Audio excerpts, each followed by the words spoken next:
Kerana dengan limpah izinnya jua dihimpunkan kita bersama dengan para guru-guru yang mulia wabil khusus. Ya Allah, kita mengharapkan dengan permulaan perubahan yang telah dicetuskan akan membawa kepada penyelesaian secara yang damai. Di selatan Thailand, beberapa orang baba atau tuan guru daripada Patani yang turut hadir 2 tahun lepas, yang rencana awalnya ingin bersama dengan kami hadir ke sini, tetapi kerana sekarang ini penguatkuasaan daripada pemerintah Siam Thailand bahawa semua madrasah pesantren harus didaftarkan, dan untuk mendaftarkan itu syaratnya mesti oleh yang punya doktorat, yang sudah punya kelulusan doktor baru bisa didaftarkan. Maka hal itu perlu diselesaikan sebelum hujung tahun ini. Di atas hambatan tersebut, beliau terpaksa untuk menyelesaikan hal itu. Dan suatu perkembangan yang baik, baba atau tuan guru pesantren madrasah di Patani yang sebelumnya juga mengandalkan kepada banyaknya khatam kitab-kitab untuk menyelesaikan konflik, sehingga ada kalangan mereka yang bangun dengan tindakan agak keras, ekstremis, teroris atau militan. Sekarang ini dengan sentuhan daripada tauhid sufi, mereka melihat penyelesaiannya itu kembali kepada menjernihkan jiwa umat. Di Kemboja, Baba Sulaiman yang turut hadir 2 tahun lepas di Gorontalo, sekarang ini sudah diangkat, digelar oleh Sami. Apa Sami Buddha disebut di sini? Kalau Kristen padri, pendeta. Pendeta Buddha menganggap beliau itu sebagai guru besar yang mampu menyelesaikan permasalahan umat di sana, termasuk yang bukan Muslim.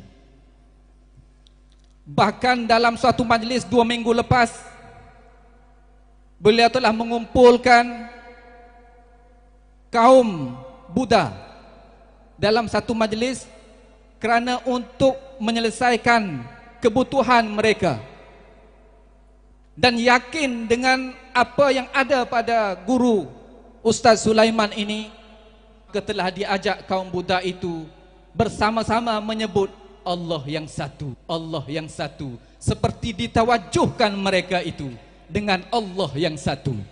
Dan alhamdulillah, semakin banyak kaum Buddha yang mula menerima Islam secara damai. Tidak ada lagi konflik antara agama. Ini yang kita mahukan. Kita melihat keadaan umat seperti terperangkap dalam gejala sosial maksiat, permasalahan narkoba dan sebagainya, seumpama kita terperangkap dalam gua. Bukankah sudah ada pedoman dari baginda Rasulullah sallallahu alaihi wasallam akan kisah dalam sebuah hadis yang panjang riwayat Bukhari dan Muslim berkaitan dengan 3 orang pemuda yang terperangkap di dalam gua. Lalu satunya bertawassul dengan penghormatannya kepada kedua ibu bapanya. Yang kedua bertawassul dengan taubatnya daripada dosa yang hampir dilakukannya. Yang ketiga bertawassul dengan sifat amanahnya. Lalu apa yang dapat kita pelajari? Bahawa untuk mengeluarkan mereka itu daripada gua yang ditutup oleh batu besar ialah penyerahan, kepasrahan jiwa mereka kepada Allah dengan bukti melakukan sesuatu yang baik terhadap Allah. Tentunya di situ memerlukan ilmu. Tetapi ilmu yang bagaimana yang memberikan kesan tersebut? Bukan sekadar bergantung kepada kitab-kitab atau riwayat-riwayat yang sahih, tetapi ilmu yang membuahkan amal yang sahih, amal yang soleh, akhlak yang sahih, akhlak yang soleh, akhlak yang indah. Itu yang diutamakan daripada ilmu yang diberikan. Maka tauhid sufi bukanlah menolak ilmu, bukanlah untuk mengenepikan alim ulama, bahkan untuk mendukung dan membantu melengkapkan apa yang telah dijuangkan oleh para alim ulama. Dengan lahirnya asuhan-asuhan yang telah ditunjukkan, maka kita melihat pentingnya hasil daripada asuhan tersebut akhlak yang murni terhadap kedua ibu bapa. Lahirnya orang-orang pendosa yang bertaubat, seperti mana yang gigih ditunjukkan oleh pendukung-pendukung tauhid sufi di Jakarta, oleh Tengku Ahmad Tatau. Kehadiran tauhid sufi itu adalah semakin ramai lahirnya di kalangan masyarakat, baik pemimpin, baik rakyat biasa, orang miskin yang tidak merintih akan nasib mereka, bahkan bersyukur dan bersabar akan apa yang dikurniakan oleh Allah Subhanahu wa taala. Dan juga kita mengharapkan daripada kaderisasi ini akan lahirnya tokoh-tokoh pemimpin yang murni, jernih jiwanya, punyai adab, akhlak, siddiq, amanah, fatanah dalam memimpin masyarakat.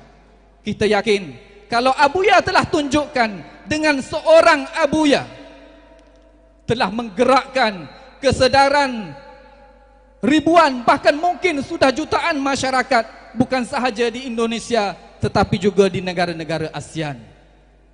Kita juga yakin sekiranya benar berjalan mengikut asuhan dan bimbingan seorang menteri agama yang ikhlas memperjuangkan manhaj yang benar, akan menjadi asbab turunnya pertolongan Allah untuk membaiki Indonesia.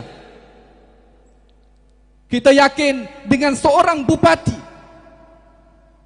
yang hasil daripada asuhan itu mempedulikan masyarakatnya, peduli kepada yang miskin, anak yatim, peduli kepada pendosa-pendosa agar dilakukan sesuatu untuk kembali bertaubat.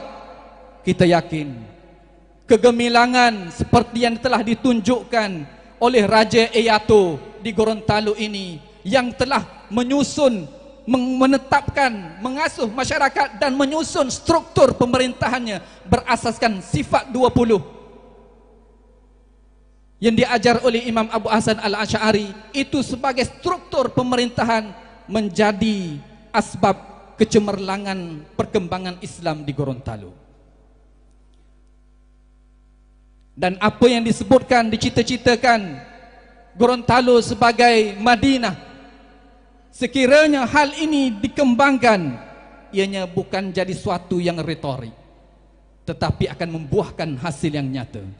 Insya Allah sekiranya 2 tahun lepas kita telah melihat kesan-kesan positif yang banyak, kita yakin dengan perkembangan yang berlaku pada kali ini, insya Allah akan menggerakkan perkembangan yang lebih besar, barangkali hingga ke Makassar, insya Allah, dan bahagian-bahagian yang lainnya. Sebelum saya akhiri perkembangan yang tentunya hanyalah kutipan-kutipan ringkas, yang saya yakin di kalangan kita ini banyak lagi pengalaman-pengalaman yang telah melalui kesan-kesan perubahan. Saya ingin mengajak semua kita pada malam ini, nantinya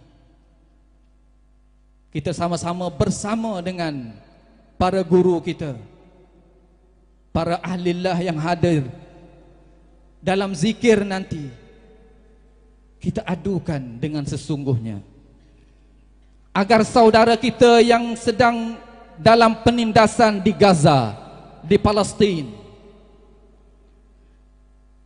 yang kita lihat walaupun negara Arab jumlahnya ramai di sekelilingnya, dengan kemampuan dana, keuangan yang besar, tetapi tidak mampu melakukan apa-apa kepada saudara se-Islam kita di Gaza. Lalu kita bersama-sama pada malam ini bersungguh, bertawajuh, merintih kepada Allah dalam zikir-zikir kita nanti, agar Allah Subhanahu wa ta'ala melimpahkan pertolongannya, meringankan ujiannya, menghalau, menyekat musuh-musuh Islam yang begitu angkuh, musuh-musuh Israel yang telah menindas saudara se-Islam kita. Kerana ia adalah sebahagian daripada asuhan guru-guru kita, kepedulian jiwa kita terhadap saudara se-Islam kita bukan terhenti terbatas kepada ASEAN, tetapi juga bahkan saudara Islam di seluruh dunia. Kita yakin itulah yang menjadi asbab kenapa Abu Ya begitu gigih meneruskan, mendorong, terus mendorong agar perkembangan Tauhid Sufi ini sampai kepada sebanyak-banyaknya umat, agar umat kembali menjadi umat yang benar, digembirakan, dibanggakan oleh baginda Rasulullah sallallahu alaihi wasallam, kerana di jiwanya ada hubungan yang kuat dengan Allah dan ada kecintaan yang erat terhadap baginda Rasulullah sallallahu alaihi wasallam. Ampun maaf kurang lebih atas sedikit perkongsian.